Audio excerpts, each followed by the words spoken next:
रोज पूजा पाठ करती हूँ, फिर भी घर में बरकत नहीं है, धन नहीं टिकता, सदस्य बीमार रहते हैं। तो आज इन्हीं सवाल का जवाब मिलेगा भक्तों। घर के मंदिर में जलने वाले दीपक, घंटी रोज धोने वालों, गौर से सुन लो, वरना पूरा घर हो जाएगा बर्बाद। आप सभी का दिल से, आत्मा की गहराइयों से स्वागत है।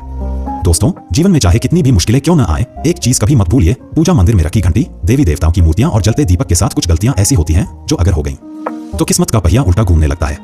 ऐसा दुर्भाग्य आता है कि संभलना भी नामुमकिन हो जाता है। घर में बरकत रुक जाती है, खुशियां सूख जाती हैं और गरीबी ऐसे कदम जमा लेती है कि चाहकर भी हटती नहीं। भक्तों, हो सकता है आप भी अनजाने में वही गलतियां कर रहे हो, इसलिए पैसा पास टिकता नहीं, घर में अशांति रहती है और सफलता बस दूर से हाथ हिलाती है। हम बिना समझे, जाने अनजाने कुछ ऐसा कर बैठते हैं जो हमारे भाग्य का दरवाजा बंद कर देता है, और जब सब हाथ से निकल जाता है तब हमारे पास रह जाता है सिर्फ पछतावा और ताने। लेकिन घबराइए मत, आज इस वीडियो में हम आपको पूजा मंदिर से जुड़ी वे रहस्यपूर्ण बातें बताएंगे जिन्हें सुनकर आपका दिल खुद कहेगा, गुरुजी, आपने तो मेरी सोई किस्मत जगा दी। तो दोस्तों, इस वीडियो को अंत तक देखना, क्योंकि ये सिर्फ जानकारी नहीं, ये आपकी जिंदगी बदलने की कुंजी है। पूज्य गुरुजी ने कहा है, बहुत से लोग पवित्र वस्तुओं को धर्म का प्रतीक मानकर मंदिर में रख लेते हैं, लेकिन वहीं सबसे बड़ी गलती कर बैठते हैं। आज हम आपको विस्तार से बताएंगे पूजा मंदिर में कौन सी चीजें रखनी शुभ है और कौन सी अशुभ, दीपक कितने बजे जलाना चाहिए और जलाते समय कौन सा मंत्र बोलना चाहिए, घंटी कब बजानी है, सुबह या शाम और कितनी बार, शंख कब और कैसे बजाना चाहिए और बजाते समय किस मंत्र का जाप करना चाहिए, दीपक रोज धोना चाहिए या नहीं, मंदिर में कितनी मूर्तियां रखनी चाहिए और क्यों।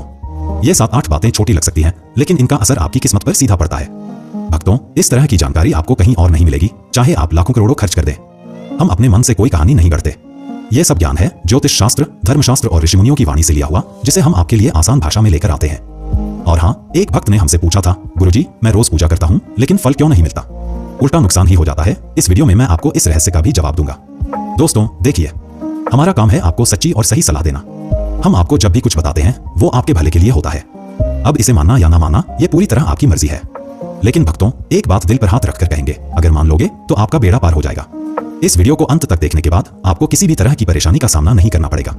आगे आपकी समझ, आप खुद ही इतने बुद्धिमान हो कि सही गलत का फर्क जान सकते हो। तो चलिए भक्तों, बिना समय गवाए शुरू करते हैं आज का ये बेहद खास और जीवन बदलने वाला वीडियो। पूज्य गुरुजी कहते हैं, पूजा हमारे जीवन का अभिन्न हिस्सा है। हर कोई किसी न किसी देवी देवता की आराधना करता है। कोई मां दुर्गा के चरणों में शीश झुकाता है तो कोई भगवान विष्णु के नाम का स्मरण करता है, और हाँ, उनकी पूजा का फल भी मिलता है। लेकिन क्या आप जानते हैं, छोटी छोटी अनजानी गलतियां ही उस फल को रोक देती हैं। ये गलतियां इतनी मामूली लगती हैं कि हम इन्हें नजरअंदाज कर देते हैं, लेकिन शास्त्रों में साफ लिखा है, पूजा में पूर्ण फल पाना है तो इन बातों का ध्यान रखना जरूरी है। आज हम बात करेंगे घर के मंदिर में दीपक और घंटी के सही उपयोग के बारे में। क्या दीपक को रोज धोना चाहिए या हफ्ते में 1-2 बार, धातु का दिया हो तो कब और कैसे साफ करना चाहिए, मिट्टी के दीपक का सही समय और सही अवसर कौन से हैं, मंदिर में किस प्रकार की घंटी का उपयोग सबसे शुभ माना जाता है, घंटी कब बजानी है, कितनी बार बजानी है और क्या शाम की पूजा में घंटी बजाना उचित है। इन सभी सवालों के जवाब आपको आज के इस वीडियो में मिलेंगे। भक्तों, एक बात याद रखिए, अधूरी जानकारी कभी कभी नुकसानदेह साबित होती है, इसलिए इस वीडियो को अंत तक देखना जरूरी है। कुछ लोग होते हैं जो वीडियो को इधर उधर से काटकर देखते हैं, बीच से स्किप करते हैं और फिर कहते हैं कि जीवन में सफलता क्यों नहीं मिल रही। अरे, जब ज्ञान ही आधा अधूरा ले रहे हो तो फल पूरा कैसे मिलेगा। और सच कहूं तो कई लोग तो नाच गाने और अर्धनग्नता वाले वीडियो पूरे देख लेते हैं, लाइक भी करते हैं, सब्सक्राइब भी करते हैं, लेकिन जब हम आपके भले के लिए ज्ञान की बात करते हैं तो आधा छोड़कर चले जाते हैं, फिर शिकायत करते हैं कि जीवन में अंधकार क्यों है। भक्तों, ये ज्ञान आपको कहीं और नहीं मिलेगा, ना किताबों में इतनी साफ भाषा में, ना किसी पंडित से मुफ्त में। तो इसे छोड़ना अपने जीवन की बरकत छोड़ने के बराबर है। अब फैसला आपका है, देखो या अनदेखा करो, लेकिन जो देखेंगे और समझेंगे उनका कल जरूर उज्जवल होगा।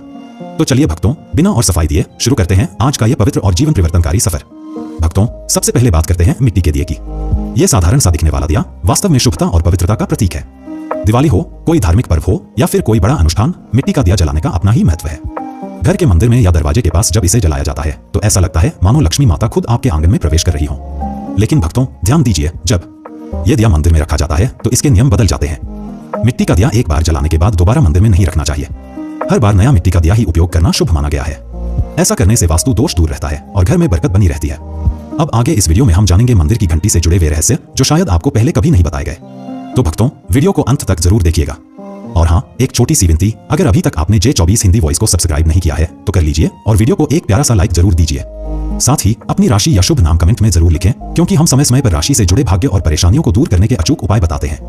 अब आते हैं धातु के दियों पर। आपने देखा होगा कि लोग पीतल या तांबे के दिए इस्तेमाल करते हैं। ये न केवल सुंदर होते हैं बल्कि इनका धार्मिक महत्व भी अत्यंत गहरा है। लेकिन भक्तों, इन्हें सिर्फ जलाना काफी नहीं है, इनकी शुद्धि भी उतनी ही जरूरी है। इन्हें रोज धोकर, खासकर गंगाजल से साफ करना चाहिए। गंगाजल से धोने पर दिया पवित्र हो जाता है और घर में सकारात्मक ऊर्जा चारों ओर फैल जाती है। अगर आप हफ्ते में केवल 1-2 बार इन्हें साफ करते हैं तो ये पूरी तरह से शुद्ध नहीं हो पाते, इसलिए इसे अपनी रोजाना की आदत बना लें। और अब आते हैं घर के मंदिर की घंटी पर। पीतल की घंटी की ध्वनि ऐसी होती है जो वातावरण की नकारात्मक ऊर्जा को तुरंत दूर कर देती है और सकारात्मकता का प्रवाह बढ़ा देती है। लेकिन भक्तों, इसे कभी भी दक्षिण दिशा में न रखें, यह अशुभ माना जाता है। घंटी को हमेशा पूजा स्थल के पास या मंदिर के प्रवेश द्वार पर रखें। सबसे शुभ घंटी वह होती है जिस पर गरुड़ की नक्काशी हो। इसे गरुड़ घंटी कहते हैं और इसे अत्यंत पवित्र व फलदायक माना गया है। अब सवाल आता है, घंटी कितनी बार बजानी चाहिए? भोग लगाते समय घंटी को 5 बार बजाएं। ऐसा करने से भगवान भोग को जल्दी स्वीकार करते हैं। पूजा के दौरान घंटी को जोर जोर से या लगातार नहीं बजाना चाहिए। सिर्फ 3 बार बजाना ही उचित है। घंटी को हमेशा दाहिने हाथ से बजाएं और इसका मुख पूजा स्थल की ओर होना चाहिए। याद रखिए, घंटी को सुबह की पूजा में ही बजाना शुभ माना गया है। शाम की पूजा में घंटी बजाने से बचना चाहिए क्योंकि शास्त्रों में इसे उचित नहीं माना गया है। इन नियमों का पालन करने से आपका पूजा पाठ कई गुना अधिक फलदायक और प्रभावी हो जाएगा।